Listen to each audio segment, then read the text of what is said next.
618번.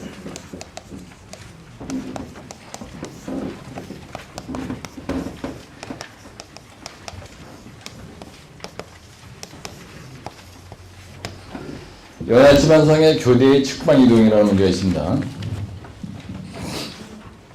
이동한 실제 618쪽에 보시면은 이게 고전 넘버 4로 보면요 288쪽이 있어요. 참고로 보시고 이건 내다 설명드리겠습니다. 그래서 교대가 측방으로 이동이 되면은 그랬을 때 문제점이 뭐고요? 그 다음에 그거에 대한 대책이 뭐냐? 뭐 요렇게 문제가 날 거야 아마 문제가 나면요. 근데 교대가 말이죠 여러분들 이렇게 있습니다. 이 교대라는 거는 어디에 있는 거냐면요 이렇게 있으면요 교대가 이렇게 한번 생각해 보세요. 이렇게 교대가 있어요. 뒷점 살짝 하고요. 바로 여기는 도로예요. 그 다음에 여기에 삐아가 중간에 하나 여기 있어요. 삐아가 이렇게 하나 있고요. 또 여기도 삐아가 또 이렇게 하나 있을 겁니다 아마. 그죠? 그러면은 여기에 슈가 이렇게 있고요.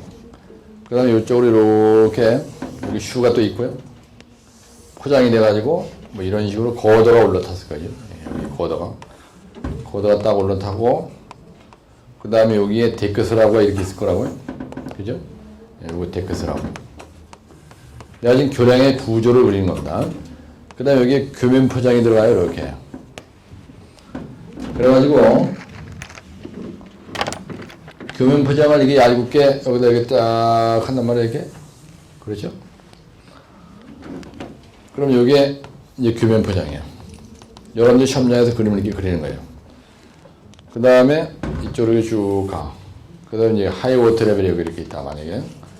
로우 워터 레벨이 되면요. 이게 후팅까지 다 보여요. 이게 한강을 딱 보면요. 근데 요게 교대예요. 여러분들. 요걸 갖다 우리가 뭐라 하냐면요. 교각이라고 해요, 교각. 그렇죠? 근데 교대가 왜 측방으로 이동됐다? 이게 뭐냐면, 교대가 여기 있더니 일로 이렇게 간다는 얘기예요. 근데 이 자리가 만약에 암반이다. 암반인데 이 교대는요 사실 별로 통합을 받는 구조물이 아니에요. 이게 또 코딱지만 보면 대부분이. 내 그림은 이렇게 그랬지만 교대는 이면입니다. 높이가. 교대는 사실은 이면에 이 정도밖에 안 돼요. 이렇게 돼 있고 이게 높지 이거는 얕아. 이 고수부지가 이렇게 있잖아요. 고수부지가 이렇게 있으면 이 교대는 한 이쯤 올라가지고 여기에 있는 거 여기 있잖아요. 이렇게 그죠? 근데 이게 어디에 올라탔을 때 문제가 되냐면 연약 지반에 물구덩이에 올라탔을 때가 문제지 연약 지반상에 설치한 교대의 측방이에요. 그래서 여러분들 그 청호대교나 영동대교나 뭐 예를 들어서 제1한강교의 교대가 올라간 자리는 연약 지반이에요. 그죠? 대부분이 이 연약 지반 자리가 어디냐면요 매립지예요. 매립지. 서해안 고속도로 때문에 생긴 겁니다. 이게. 서해안 고속도로는요 매립지가 많아요. 그래서 서해안 고속도로에 가다 보면요 연해지방 구간 이래가지고 팻말로 써 있더라고 왼쪽 바로 중에. 그래서 매립지에다가 매립을 하고 여기다가 연해지방 계량을 샌드 드레인, 페이퍼 드레인, 팩 드레인, 뭐 플라스틱 보드 드레인 뭐 이런 걸로 연해지방 계량을 했는데도 불구하고요 이게 매립지다 보니까 이게 그냥 깊이가 막 30m, 50m씩 되는 거예요. 이게 매립한 깊이가. 여기다 이게 교대를 따고 오려니까 이놈의 교대가 앉아있질 못해. 그래서 계속 이쪽으로 가는 거야. 그래서 연약지반, 매립지 연약지반에다가 설치한 교대가 측방 이동이 됐을 때 무슨 문제가 생기느냐. 문제점이 뭐냐. 그럼 그렇게 이쪽으로 안 가게 하려면 어떻게 되느냐. 그거에 대한 대책을 써보라 이런 뜻이에요. 그럼 여러분들이 이렇게 현장의 내용을 입체적으로 생각 안 하고요. 이런 그림이 딱 켜놓아야 돼요. 첫 번째. 연상이 돼야 되는 겁니다. 현장의 조건을. 그럼 보세요. 이게 만약에 움직였다. 그럼 무슨 문제점이 생겨요? 도미노 파괴를 합니다. 도미노 파괴. 나 같으면 시험장에 가서 도미노 파괴를 하라 이렇게. 그래가지고요. 여기서 딱 쓰는 거예요. 첫째, 둘째, 셋째, 넷째, 다섯째. 다른 걸 보고 일부러 올라가지 말고요. 보세요. 이게 옆으로 밀립니다. 그럼 처음에 이게 밀렸다. 그럼 문제가 뭐냐면요. 이놈이 이 거더가 밀어야죠. 이놈이 밀리면 이게 그럼 여기 슈가 파손되는 거예요. 그럼 모든 구조가 여기 있는 걸 찾아보고 여기 있는 구조가 다 파손되다 쓰면 되는 거예요. 처음에 뭐가 파손돼요? 슈가 파손되죠. 그 다음에 교대가 아니고 교각이죠. 네? 교각이 어떻게 돼요? 파손되잖아요. 예. 그 다음에 뭐가 파손돼? 이거 쿼더가 파손되죠? 쿼더. 예. 그 쿼더가 파손된다. 크게 쓰는 거예요, 이거. 이럴 때 이걸 갖다 이렇게 크게 쓰는 거 이렇게. 쿼더 파손. 이렇게 써도 돼. 자식이 돌았나, 알자로 이렇게 쓰냐 그러지 말고. 쿼더 파손. 그 다음 두 번째 뭐 파손돼요? 요거. 데크 스라브가 파손되잖아요. 그죠? 연쇄적으로 다 개판되는 거야. 그 다음에 교면 표정이 파손되잖아요. 예? 이렇게 쓰는 게 답이에요. 그래서 즉 교량의 전 구조가 파손, 전 구조가 파괴된다. 이게 답이에요. 이 설명 드리면요, 여러분들이 집에 가서 요 노트 정리한 보고 동영상 가서 한 두세 번 정도 이렇게 아무리 바빠도요, 예? 켜놓고 허리 아프면 자빠져서 들어오더니 보면 되고, 이게 들으면요 그냥 암기되는 거는. 그 다음에 이제 아무리 하긴 싫어도 그림을 조금 이게 연습해야 되겠죠. 아, 이거 쳐도 교량의 구조 생각하고 이거 쳐다보고 여기다 뺏기는 건데 뭐가 어려우냐고 이게. 안 그래요? 그래서 쓸 때 이런 분위기로 쓰라 이거야. 문제점 이렇게. 대책은 뭐예요? 대책은 이게 일로 안 밀리게 하면 되는 거 아니야, 그죠? 그럼 처음에 뭐 문제 해야 돼, 여러분들 봤을 때? 연합지방 개판으로 해놓고 여기다 딴지라 여기다 뭐 고로스라고 고성토 이건 나중에 얘기야. 제일 중요한 건 이 자리야, 이 자리. 예, 그런 일이 안 일어나게 해서 연합지방 처리 끝내주게 해야 된다. 이게 답이에요. 그럼 대책은 뭐예요, 그럼? 대책은 처음에 연합지방 처리 잘해야 된다. 이게 해야 되겠죠?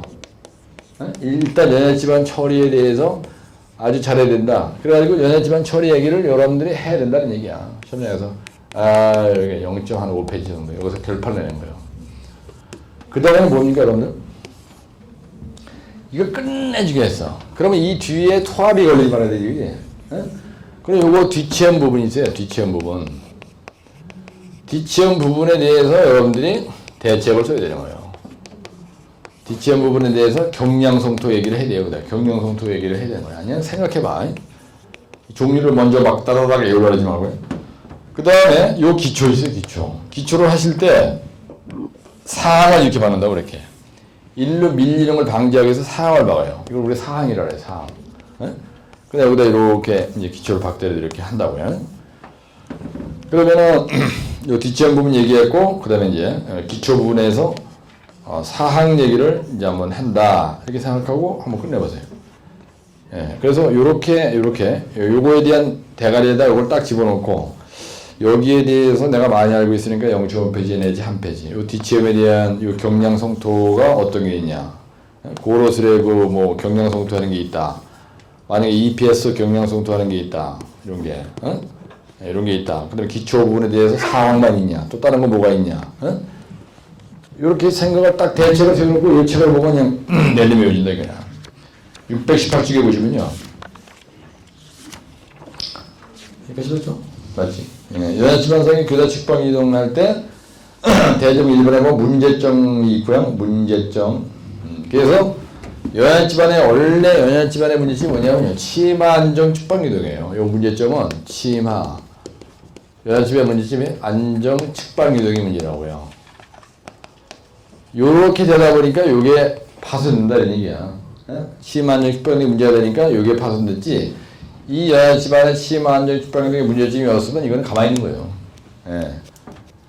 그래서 대지문 2번에는 뒷체형부에 대해서 어떻게 하느냐, 연합지방부에 대해서 어떻게 하느냐 많죠. 연합지방부가 치아 805 얘기입니다. 이게 연합지방부 얘기가 교대부, 기초부 이렇게 되는 거예요. 내가 지금 얘기한 그런 분위기로 한 거 아니야? 그래서 대지문 3번 선수 설명이 없고요. 그림만 잔뜩 그리는 거야. 예. 말로 여러분들이 말로 한다는 거는 웃기는 소리하고, 그렇죠? 여러분이 현장에서 대책한다 이 얘기는 시공 단변으로 가지고 시공을 하지 말로 중얼대서 되는 게 아니잖아, 그지? 그렇게 그림으로 결판내는 거예요. 그래서 그대로 첫 번째는 EPS 경량성토 한다고 되어 있죠. 예? EPS 경량성토 한다고 되어 있는 거야.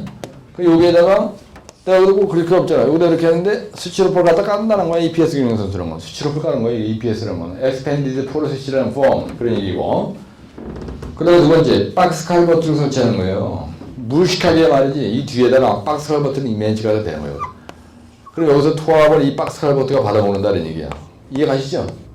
그럼 거기다 노란색깔 칠하시고 박스 칼버트에다가 그 다음에 샌드 컴패시 파이 공법 이거 뭐냐? 연합지방 처리 얘기한 거예요.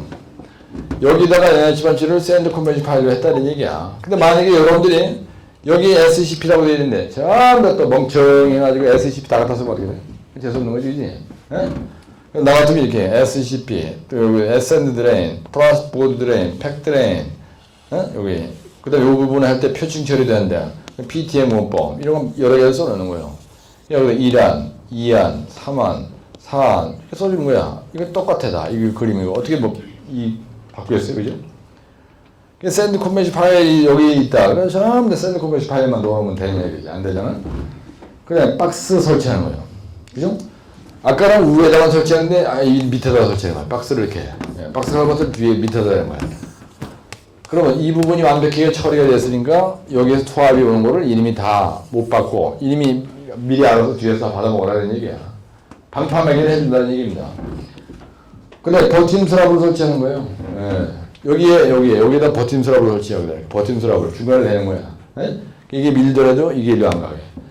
그 다음에 연합집안 처리공법 중에서 이 부분을 처음 다 말이지. 매립을 하고 나보니까 이게 아무래도 방법이 없어요. 그래가지고 현장 소장이 설계 변경을 한 거야. 그래서 30m 싹 다 파다 버리고요. 여기를 암버럭으로 그냥 전부 다 때려 믿고 그러면 괜찮을 거 아니야. 우선 이해하시죠? 근데 30m 파놓고 여기를 보니 여기 또 문제가 생길 것 같아. 그래가지고 그냥 이 자리에다가 그냥 JSP를 갖다가 한 300공을 해버려. 그냥 설계 변경하니까. 내 돈 쓰는 것도 아니고 발주해서 예산만 갖고 오면 되는 거 아니야. 여기다 JSP로 다 세게 나가고 JSP 공법으로다가 그냥 약액 집어하고 그 다음에 여기는 약액 시완으로 다 해서 암버를 갖다 잔뜩 때려 집어넣고 여기다 교대 딱 올려놓으면 아무런 문제 없잖아요. 그죠? 그렇게 할 수 있다는 얘기야. 그 다음에 고로스레고 경량성토 하는 거예요. 고로스레고 여기다 고로스레고 경량성토 여기다 그래가지고 투합이 안 걸리게. 성토 지지 말뚝 공법. 그래가지고 이건 뭐 돈 엄청 드린 거예요. 여기다가 말이죠. 말뚝을 박아 그냥 박스 카버트 대신에 말뚝을 이렇게 박아가지고 아예 그냥 여기고 이쪽에서 측방 이동되는 거 여기서 투합 걸린 거 다 막아주는 거야. 돈이 엄청 많지 막 그냥. 근데 여러분들 말이죠. 여기에서 참 이 위에 부분 처리하는 것보다 사실 이게 중요하죠. 이거를 몰래 했기 때문에 들어가지도 않을 돈이 여기서 들어가는 거예요. 그런 현장 소장이나 감단장이나 발주에 계신 분들은 이런 골 때리는 현장에서는요, 여기에서 돈 처리를 하지 말고 아예 여기에서 여야 집안에서 문제가 되는 치마, 그 다음에 안정, 그 다음에 축방이동 이게 안 생기게 미리 확실하게 해놓고 하면 여기 이런 짓 안 해도 되는 거예요. 여기 돈 하나도 안 들어갈 거를 개지랄 떠버리니까 이게. 나 같으면요, 요 교대하는 자리가 뭐 몇 평이나 되겠어요. 교대하는 자리고 얼마 안 되잖아. 아무리 교당이 서야대 교육을 해도 이 교대가 앉은 자리는요, 이게 아주 협소한 그 자리라고. 그래서 이 자리를 갖다 뭘 고민을 해? 매립지라 하더라도 거기에 매립시키가 다 퍼버려. 아예 설계할 때부터 도화에서 설계할 때 그렇게 해야 되는 거예요. 여기 뭐 얼마나 되겠어 이거. JSP 그냥 한 50m 박아버려. 이거 확 박아버리고 여기 그냥 아예 그냥 암버로 갖다 확 쳐발라 그냥. 그러다 안 되겠다. 그러면 가장 무식한 방법은요. 이거 다 파. 다 파고요. 포항제철 가가지고 쇳덩어리 그냥 통째로 다 갖다 여기다 탁 놓고 그거다가 이 교대도요. 이거 공부리 하면 골치 아프니까 아예 그냥 포항제쳐서 맞춰버려요. 용접해가지고 요 부분 요건 다 용접해. 통으로 반짝 들어가다 그냥 나와버려요. 그러니 이거하고 다 용접해버려 아예. 아예. 네? 근데 왜 그렇게 하느냐? 시공성, 경제성, 안정성 때문에 뭐 고로스렉을 하느니 이렇게 할 수도 있고 뭐 성토지지 말뚝도 하고 뭐 EPS도 하고 이런 얘기라고요. 그래서 항상 극단적인 쪽으로 생각을 해보면은 이거 진짜 일도 아니야. 근데 여러분들이 이제 원체 공사장 하시고 바쁘고 아르트리 힘도 뭐 35살 넘으면 일단 다 빠지거든. 그런 환경 속에서 공부를 하려고 보니까 하기 싫은 걸 억지로 하려다 보니까 이게 골치가 아픈 거지. 이게 설명 들으면 금방 될 것 같지. 그죠? 금방 될 것 같은데 막상 집에 가서 해보면 이게 안 되는 거야. 그래서 토공은 이렇게 해서 끝내고요. 621쪽 한번 보세요. 네, 지워라. 621쪽에 보시면은 EPS 경량성 토론이 있습니다. 이걸 갖다가 Expanded Polyethylene Form이라고 해요. 그래서 이게 스티로폴이에요. 스티로폴인데 이렇게 생긴 놈을 반짝 들어다가 구조물 뒷면에다 써먹는다는 얘기입니다. 그래서 토목섬유에 대한 그 그림이 있죠. 토목섬유가 어떻게 생겨보냐, 여러분들이 토목섬유의 기능이 뭐냐, 이건 참고로 보시고요.